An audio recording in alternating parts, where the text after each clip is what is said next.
എൻ്റെ പേര് രാജേഷ് ജോസഫ് എന്നാണ്. ഇപ്പോൾ വിവാദമായ മുണ്ടുവാലത്ത് തറവാട് ഹോട്ടൽ എന്ന സ്ഥാപനത്തിൻ്റെ കെട്ടിട ഉടമയാണ് ഞാൻ. എനിക്കും ചില കാര്യങ്ങൾ പറയാനുണ്ട്. ആ ഹോട്ടൽ നടത്തുന്ന വ്യക്തി എനിക്ക് 10 മാസത്തെ വാടക കുടിശ്ശിക തരാറുണ്ട്. എൻ്റെ കടയിൽ നിന്ന് കോഴി മറ്റൊരു സാധനം മേടിച്ച വകയും ലക്ഷങ്ങൾ തരാറുണ്ട്.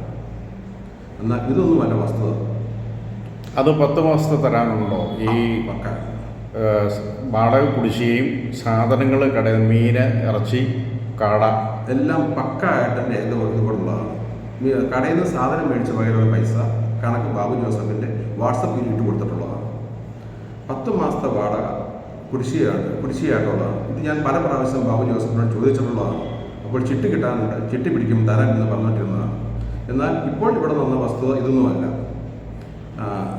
എനിക്ക് എൻ്റെ പപ്പ ഇഷ്ടദാനം തരികയും പപ്പയുടെ സഹോദരൻ്റെ മക്കളുടെ കയ്യിൽ നിന്ന് ഞാൻ വിലയ്ക്ക് വാങ്ങുകയും ചെയ്ത ഒരു 3 സെൻറ്റ് സ്ഥലത്ത് ഞാൻ മുനിസിപ്പാലിറ്റിയിൽ നിന്ന് അനുവാദം പെർമിറ്റ് എടുത്ത് ഒരു 3 നില കെട്ടിടം പണിയുണ്ടായി.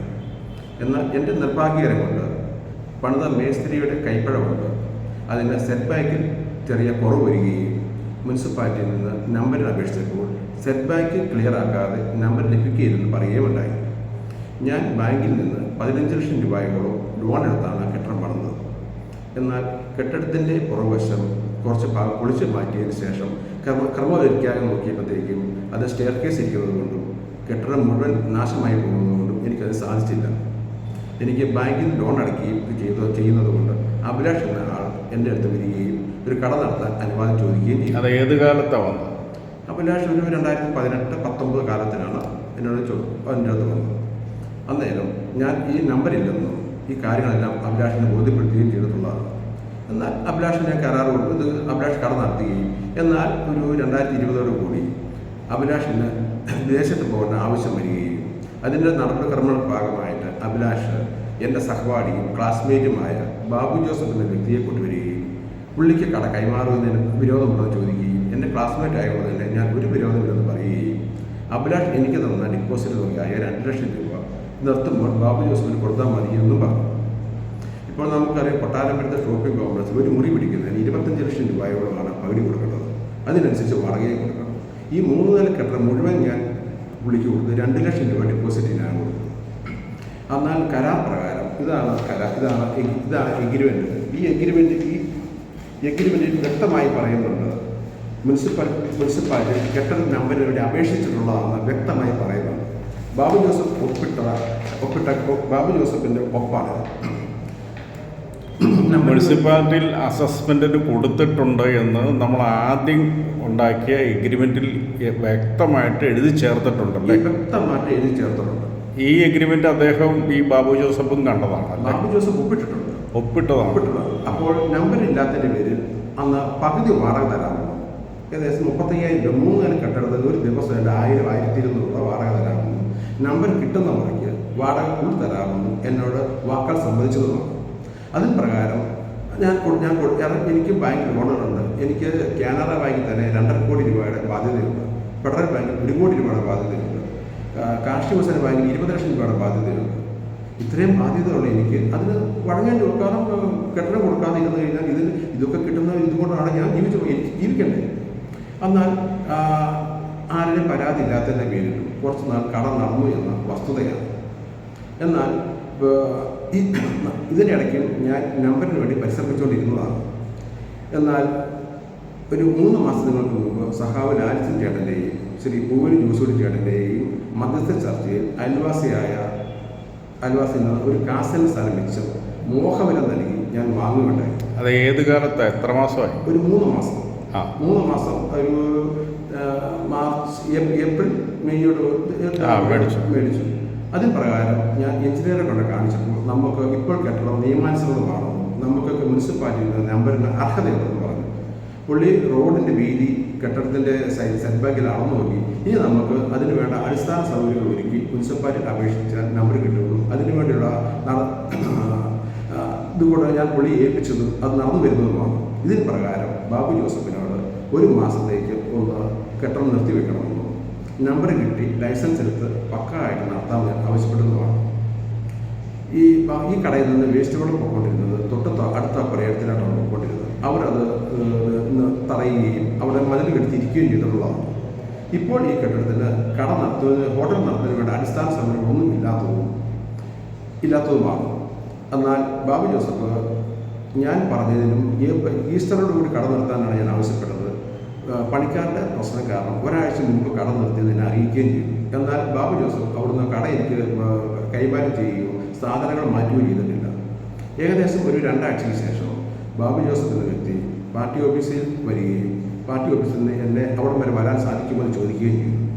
ഞാൻ വരാമെന്ന് പറഞ്ഞു. ഞാൻ അവിടെ ചെന്നപ്പോൾ ഈ ബാബു ജോസഫ് അവിടെ പറഞ്ഞു, എന്നെ ബലമാടി ഇറക്കി വിടുന്നു ഇങ്ങനെ പറഞ്ഞു. അപ്പോൾ ഞാൻ പറഞ്ഞു സത്യാവസ്ഥ ഇതല്ല, കെട്ടിടത്തിൻ്റെ നമ്പറിന് വേണ്ടി 1 മാസത്തേക്ക് മാറാൻ മാത്രമാണ് പറഞ്ഞത്. അപ്പോൾ എന്നോട് അവിടുന്ന് ചോദിച്ചു, കെട്ടിടം പണിക്ക് ശേഷം, അതായത് നമ്പർ എടുത്തതിന് ശേഷം ബാബു ജോസഫിന് കൊടുക്കാൻ തയ്യാറാണെന്ന് ചോദിച്ചു. ഞാൻ തയ്യാറാണെന്ന് പറഞ്ഞു. അപ്പോൾ പറഞ്ഞു, എനിക്ക് തരാനുള്ള 10 മാസത്തെ വാടക കുടിശ്ശിക, കടയിൽ നിന്ന് സാധനം മേടിച്ച പൈസ അതെനിക്ക് തരണമെന്ന് പറഞ്ഞു. ബാബു ജോസഫ് സമ്മതിച്ചു. അങ്ങനെയാണെങ്കിൽ ഇത് പറഞ്ഞുകൊണ്ട് പണികൾക്ക് നമ്പർ എടുത്തതിന് ശേഷം ബാബു ജോസഫിന് കൊടുക്കാൻ ഒരു എഗ്രിമെൻറ്റ് വെക്കാൻ സാധിക്കുമോ എന്ന് ചോദിച്ചു. ഞാൻ തയ്യാറാണെന്ന് ആവശ്യപ്പെട്ടു. അതും പ്രകാരം സമ്മതിച്ചു പോകുന്ന ബാബു ജോസഫ് പിറ്റേ ദിവസവും എഗ്രിമെൻ്റ് ഉണ്ടെന്ന് പൈസ ഇപ്പോൾ തരാൻ സാധിക്കില്ലെന്ന് പറഞ്ഞു. ഞാനത് പാർട്ടിയെ അറിയിക്കുകയും പൈസ കിട്ടിയതിന് ശേഷം എഗ്രിമെൻറ്റ് വെച്ചാൽ മതിയെന്ന് പാർട്ടി നിർദ്ദേശിക്കുകയും ചെയ്തു.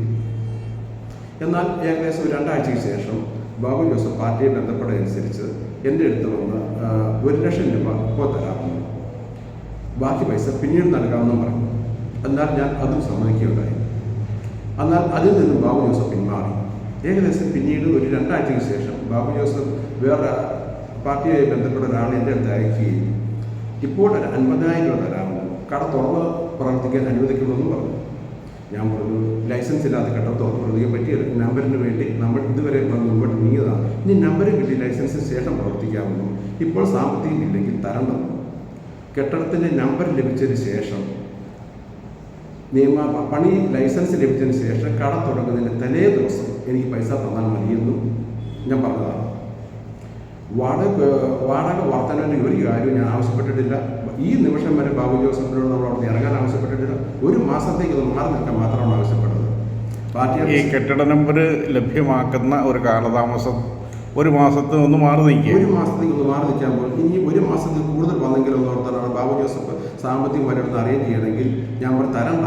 ലൈസൻസ് ലഭിച്ചതിന് ശേഷം നമ്പർ കിട്ടി ലൈസൻസ് ലഭിച്ചതിന് ശേഷം കട തുടങ്ങുന്നതിന് തലേ ദിവസം എനിക്ക് പൈസ തന്നാൽ മതി.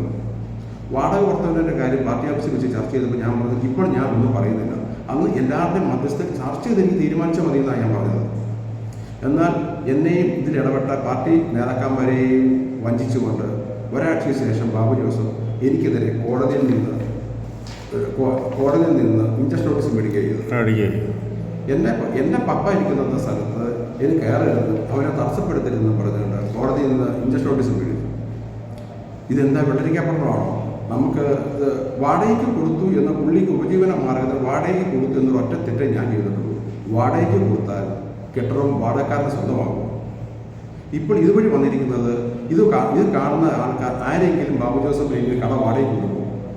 കെട്ടിടത്തിനെതിരെ കേസ് നടത്തുന്ന ആരെങ്കിലും കെട്ടിടം വാടകയ്ക്ക് കൊടുക്കും. ഇത് ബാബു ജോസഫ് സ്വയം വരുത്തി വെച്ച വിലയാണ്.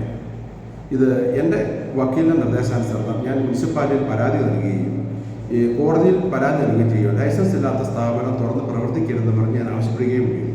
എന്നാൽ ഇതെല്ലാം ധിക്കരിച്ചുകൊണ്ട് ബലമായി ബാബു ജോസഫ് ജൂൺ 17-ാം തീയതി കട പുനരാരംഭിക്കുകയും എനിക്കെതിരെ മോശമായ വാക്കുകൾ പറയുകയും പലരോടും എന്നെക്കുറിച്ച് അപഖ്യാതി പറഞ്ഞു വരുത്തുകയും ചെയ്യുകയുണ്ടായി. എന്നാലും ഞാൻ ഇതിനെതിരെ പ്രതികരിക്കുകയോ ഞാൻ ഒന്നും ചെയ്തിട്ടില്ല. എൻ്റെ നിയമമാണ്, ഞാൻ കോടതിയിൽ പറഞ്ഞതാണ്. ഇത് കോടതിയിൽ കിടക്കുന്ന കേസാണ്. ഇതെല്ലാം തെളിയിക്കേണ്ടത് കോടതിയിലാണ്. പുള്ളി തെളിയിച്ചോട്ടെ. ഇതാണ് സത്യാവസ്ഥ നടന്നത്. ഇതിനെതിരെയാണ് ഇതാണ് വസ്തുത എന്നിരിക്കെ ബാബു ജോസഫ് പറഞ്ഞു വരുത്തുന്ന അപഖ്യാതിയാണ്. ഇതാണ് എനിക്ക് പറയാനുള്ളത്. ഇത്രയും കാര്യങ്ങളാണ് ഈ ബാബു ജോസഫ് പറഞ്ഞതിന് മറുപടിയായിട്ട് രാജേഷ് ജോസഫിന് പറയാനുള്ളത്. എനിക്ക് പറയാനുള്ളത് ഇപ്പോഴും പറയുന്നു, ഈ നിമിഷം വരെ ബാബു ജോസഫിനോട് ഞാൻ ഒഴിഞ്ഞു മാറാൻ പറഞ്ഞിട്ടില്ല, വാടക കൂട്ടി ചോദിച്ചിട്ടില്ല. കെട്ടിട നമ്പറിന് വേണ്ടി 1 മാസത്തേക്ക് മാറണമെന്ന് മാത്രമേ ഞാൻ ആവശ്യപ്പെട്ടുള്ളൂ. ഒരു കെട്ടിടം അതിനുള്ള അവകാശം പോലെയുണ്ട്. വാടക കൊടുത്തു എന്ന ഒറ്റ തെറ്റ് ഞാൻ ചെയ്തതിന് എനിക്ക് ജീവിക്കണ്ടേ. എനിക്കും ലക്ഷങ്ങളുടെ ബാധ്യതയും കാര്യങ്ങളും പിള്ളേരും കുട്ടികളുമാണ് ഞാനും ജീവിക്കുന്നത്. എനിക്കും ജീവിക്കേണ്ടത്. കെട്ടിട വാടക കൊടുത്തുന്ന ഒറ്റ തെറ്റിൻ്റെ പേരിൽ ഞാൻ ഇതിന് മാത്രം ശിക്ഷിക്കുന്നത് എന്തിനാണ്?